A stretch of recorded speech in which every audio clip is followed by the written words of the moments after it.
livestock with new best ever Sunsilk, Neste, Bear Brand, and Sun Cellular.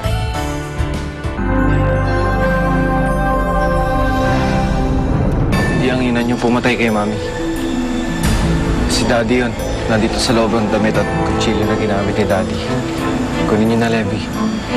Sigurado mapapakawalan si Aling Anita pag naibigay niyo to sa pulis. Walang alas na pinahawakan namin para pagbagsakan siya.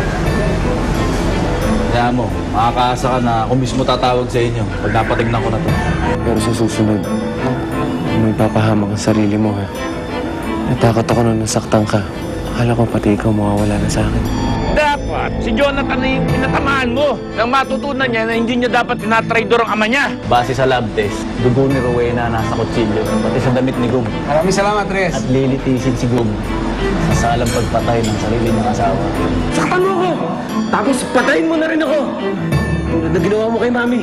Governor, may mga pulis sa labas, hinahanap kayo. Bakit nila ako suspindihin? Ano daw ang kaso ko? May natagpuan ko kaming ebidensya na nagtuturo sa inyo bilang prime suspect sa pagkamatay sa misis mo.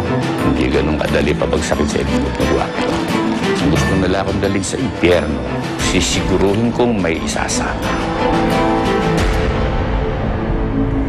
Sa wakas makakalaya na si Inay. Natutuwa ako at mabubuo na ulit ang pamilya namin. Alam mo rin siya, dapat hindi na tayo pumunta sa cemetery, eh. Wala nang galing tayo doon. Kanina pa tayo sinusundan ng coaching yan. Anong gagawin natin?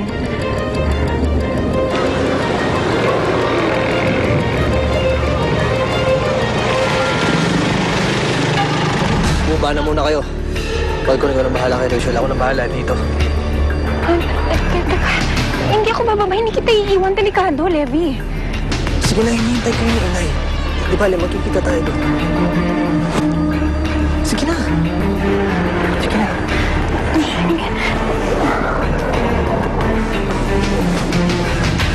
Ingat kayo. Ito, kailangan. Ingat ka.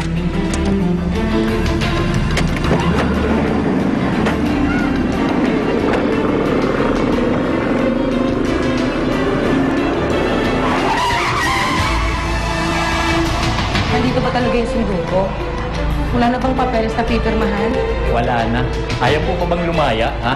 Gusto, pero Wala nang pero-pero. bakit ako dito sa likod lalabas, hindi sa harapan? Eh, nandito ang sundo mo.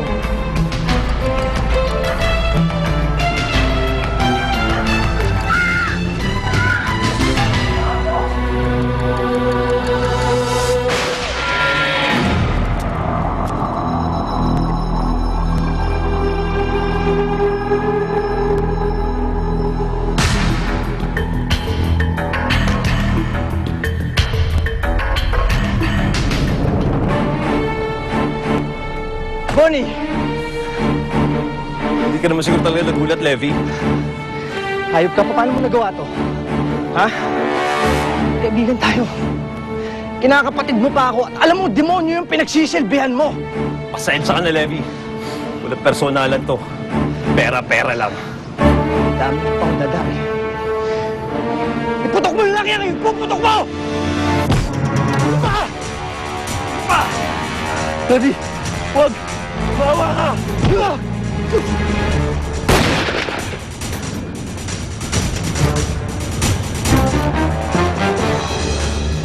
Ayop ka! Ha? Wala kang pinagkaiba sa amo mo. Nakikiusap ka na! Nanghuhudas ka pa! Ha? Kapal! Ha? Ka! Inuho namin yung nanay ko, si Anita Ramiro. Lalaya na ho siya ngayon. Absuelto na siya sa kaso niya. Ah, ganun ba? Sandali lang, inaayos yung mga papilis. Sige pa. Pare, isundo nga si Ramiro doon at kailangan dito. Saglit lang ho. Salamat ha. Salamat po. Makibilis-bilis lang po. Init na. Nagutom na siguro yung asawa ko eh. Ay, si nanay. Tay, ito na po, tay. Oh, Ano ho? Anong balita? Wala na po ang nanay ni Zelda. Ano? Ang alam ko po, narilis na kaninang hapon. paano naman yan? Ano nare-release? Kami ang kamag-anak. Tay, Asawa ko si Anita Ramiro. Tay, kailangan malaman to ni Levi. Ma'am, sandali lang. I-check ko lang sandali ulit, ha? Sige. Ano nangyayari? Levi, Nawawala ang nanay mo dito. Alam ko baka naunahan kami. Paano? Alam ko. Kagagawa ni Kwarto ito. Sino bang sumusunod sa'yo dyan? Si Bonnie. May kinalaman niyan dito. Sigurado ako.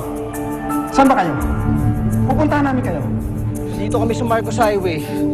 Dito sa may lumang basketball court. Manda kayo. Sir, talaga pong wala si Governor dito.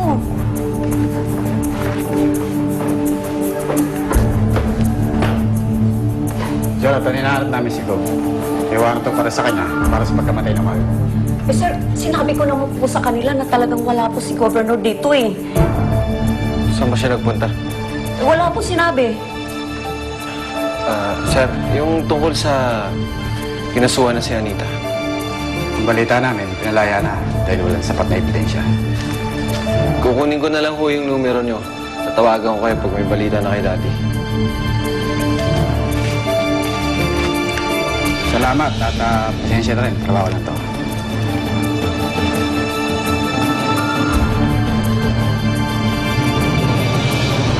Get a chance to win a road trip of a lifetime for you and your friends and other exciting prizes from